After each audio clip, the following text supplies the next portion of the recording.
Hi, and welcome back to Bedecked. I'm Rebecca and Brian, but you can call me Beck. Today we have a great episode.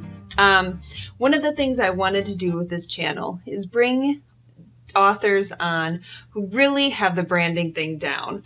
And I couldn't think of anyone better to bring on for our first featured author show than my friend, local writer, Sara Dahmen.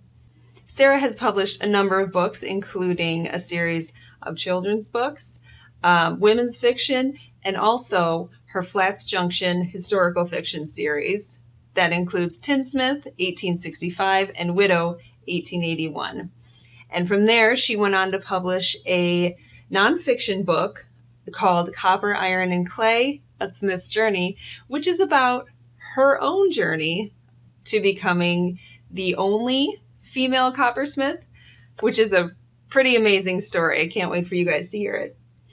I wanted to have Sara on because we've known each other since near the beginning of our publishing careers, and I met Sara for the first time at a couple library talks she did at our local library. First, she presented on how to get into self-publishing, and then she did a reading of her children's books that I brought my daughter to, who happens to be the same age as her son. But Sara has done talks about branding over the years, including at a conference that I attended, that we both attended, that she spoke at in Washington State. So I've learned a lot from Sara, and I think we, through the years, have hyped each other up about branding in different ways. So it'll be fun to share this experience with her, and for her to teach us some stuff about branding today. Sara is the hardest working person I know, but she's also incredibly humble and generous with her time and hospitality, and she's just funny.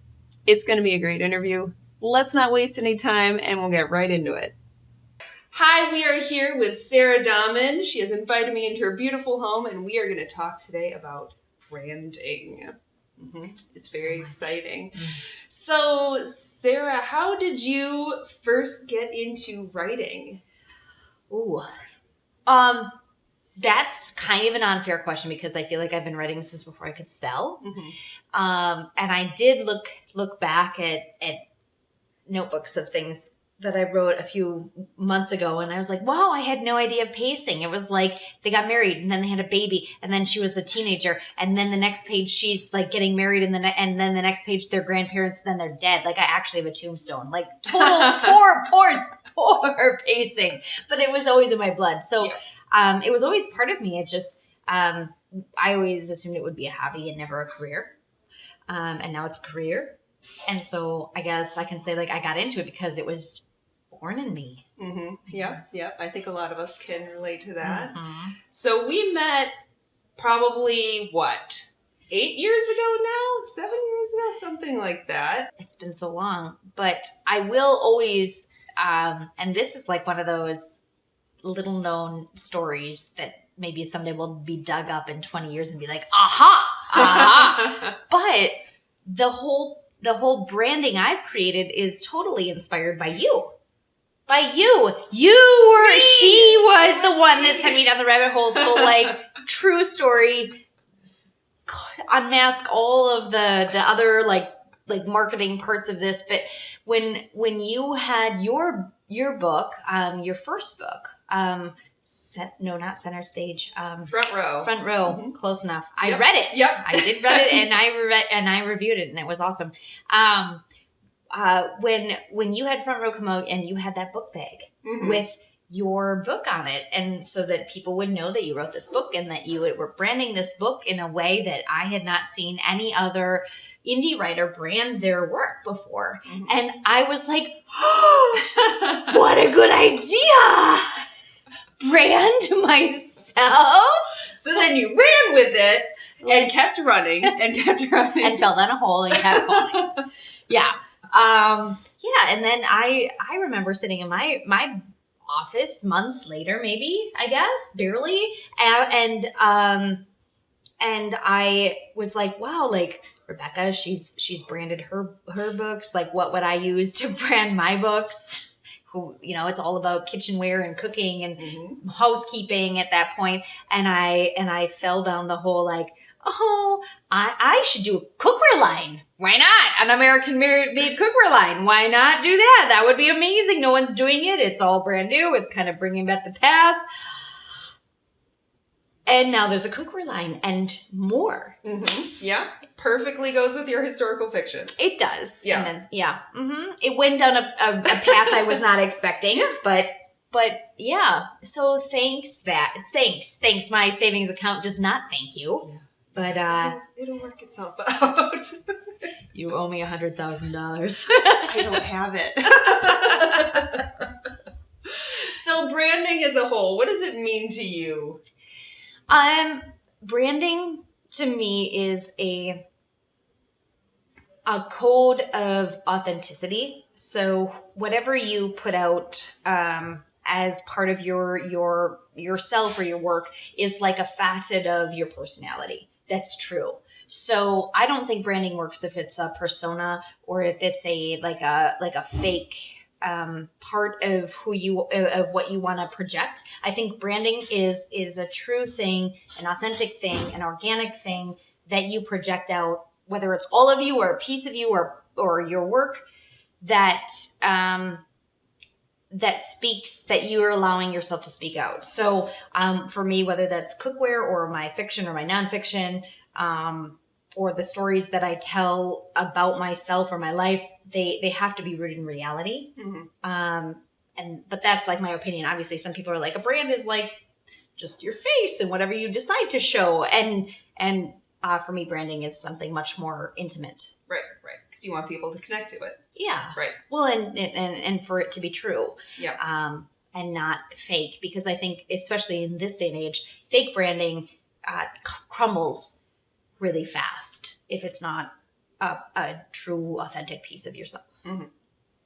So your brand, tell us about your brand. Do you change it up if you're promoting fiction or nonfiction? Yeah. Or yourself if you're presenting yourself to someone, if you're working on a different project? Yeah. So how do you change it up? The branding changes depending on what project I'm working on. So because I'm touching so many pieces, I do tweak the branding based on what we're talking about. So if I'm talking about myself as a person, as an unscripted personality, even as a coppersmith, right? Then I'm gonna be promoting the originality of the brand, the fact that there's no other women doing it, that it's a lost art, that it's a trade that's dying, and I present myself as very much this hands-on metalsmith. Right? Yeah. If it's my fiction, the branding becomes much more about history and about research and about the past and the touchstone of finding that and bringing it to today. And then if it's my nonfiction, then it sort of marries the two and it becomes very incestual, which in a way is kind of something you want, especially if you want to expound on your brand and you don't want to be a one-note person and you want to have multiple pieces to your brand. You want it all to like be impossible to talk about one without talking about the other one or two or three pieces. So it just kind of becomes very cyclical where you can't talk about one part of your brand without the other three pieces. Yeah, incest. That's the note. That's the takeaway. Make your brand incestual. We'll put that tagline in the description. I'll get all the wrong viewers. But it's a true fact. That's true. So when you go to an event, what's your process for deciding what to wear? I know you've done some cool things in the past. Yeah. The nice thing is, again, about that whole note about incestuality. Is that a word? Is that an actual, can we look that up?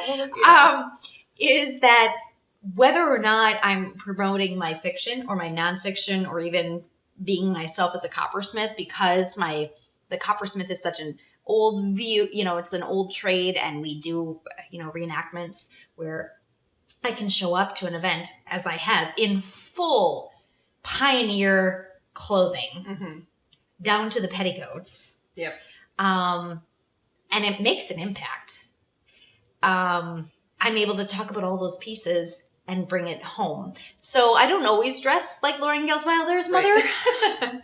I've actually hung out. Like there was a time there was me and another girl, Sarah Miller, who wrote Little House Revisited, which is Caroline and Gales' story. And we both were like, yep, we're going to show up to the Midwest book event. We're both going to wear plaid, and we're both going to wear corsets, and we're going to both wear dresses. And okay. And you know what? We were hit not only because we were both Sarahs, but we were both wearing full costume, and our books were, the same time period. They were both pioneer fiction. They were both female oriented. And we even like the colors of the plaid we wore ended up like matching our book covers. It was hilarious. It was so funny. But we really had a lot of fun with it, and people really loved it, and they dug it, and they remembered us. Mm-hmm. And years later, when I got picked up with HarperCollins, and my editor was talking about me to her sales group, one of them was like, I remember her. And it was like 3 years later, and it was for fiction, not nonfiction. And she was like, I remember the clothes and the... So it's like, it feels weird, but totally live up to whatever is true to your brand, even if it means going kind of outside of the norm, because it will pay off. Right. Totally will pay off. Right. And you inspired me with that. Like when you gave that talk in Washington at, you did a branding talk there. Right. And after that, the next book event I went to, I dressed like someone from Flower Antha with like a big headdress, and I was the only wacky dress person there, but it got people to my table. Yeah. And that's the goal. Yeah. The goal is to have it be memorable and a little ostentatious.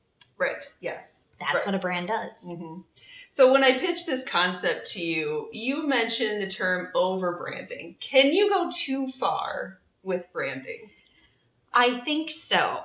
And I think that being overly ostentatious where it feels like kitschy can be a problem, and I struggle with that a lot myself, because I feel like I'm always, because the brand is, all the pieces that I play with are so incestual, I feel like, what's too much? Mm-hmm. Am I over talking about myself or the pieces? Am I going beyond what they're interested in hearing about or seeing? So I do think you have to walk that fine line of being true to yourself and also promoting yourself. And if you go too far with over promoting yourself or being too crazy and too over the top, either you have to own that forever, and that can be tiring, and it will come off as unauthentic after a while, or you have to kind of tone it down and be more true to yourself, which means not as much. It's so hard to articulate this. Mm-hmm. You know what I mean? Yeah. But you totally can overbrand yourself if you try to do too many things. Like if you're in 7 genres that you write, well, suddenly if they're very dissimilar, how do you brand yourself as a writer? You have to pick 1 or 2 or 3 maybe instead of 7, because suddenly you're putting on 7 different hats, and that's overbranding too. And that I don't think is sustainable or true, and people will read through it. Mm-hmm. So your job when you work in your shop requires more utilitarian clothing. What do you wear in the shop? Do you consider, I know you post a lot on social media, do you consider what you're wearing while you're out there working? I do. Yeah? Total behind the scenes FYI. Oh. I do. If I know I'm going to be videoing, doing any live stuff on Instagram, or I'm going to be taking photos, I do watch what I wear, or I like prep 3 or 4 outfits. If I know like today's a photo day or a media day, I'll prep 3 or 4 outfits. I'll line them up out on a table, and I'll constantly change them up as I'm out there. So I can do a lot, because I do know like, and it's very like, it makes sense. I mean, I'm not going to go out there in a white shirt. Like, I can't just run out there and be like, because I did that once and I got so much flack from real metalsmiths who were like, really, you're wearing white in the metal shop? I'm like, yeah, it's dirty. Shoot. You got me. Yes, I just ran out to do this hammering. Sorry, just for the photo.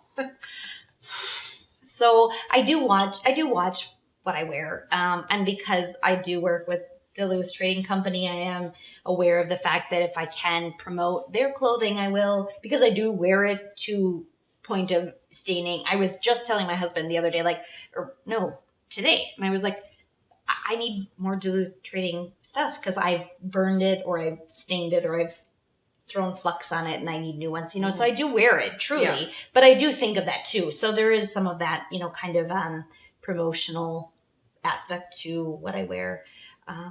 And really the nice thing is, you know, it's plaid shirts or it's plaid dresses. I mean, whether it's fiction or nonfiction, Right, I just kind of keep, and that's again, that whole, can you scoop it all together? Yeah.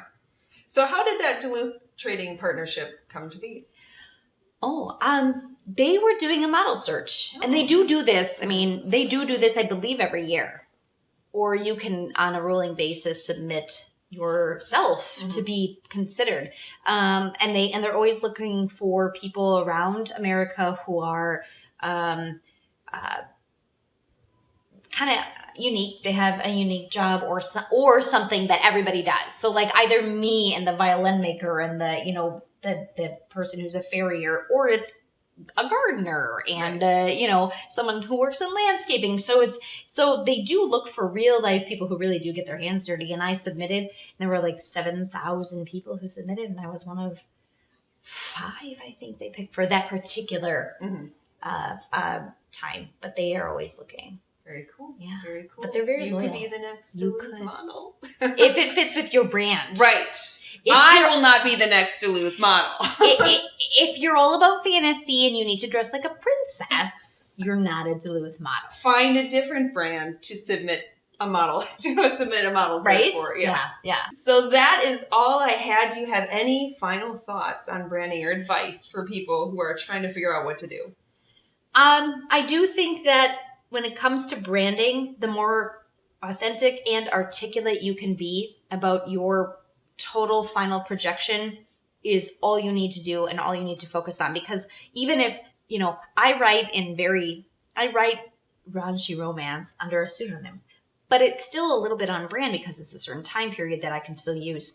So I think like if you can focus in on something that can kind of be tweaked for all your genres, that, and come up with a look that you can wear all the time, that's all you need to do. There you go. Plaid. It works. Thanks so much. Thank you for having me.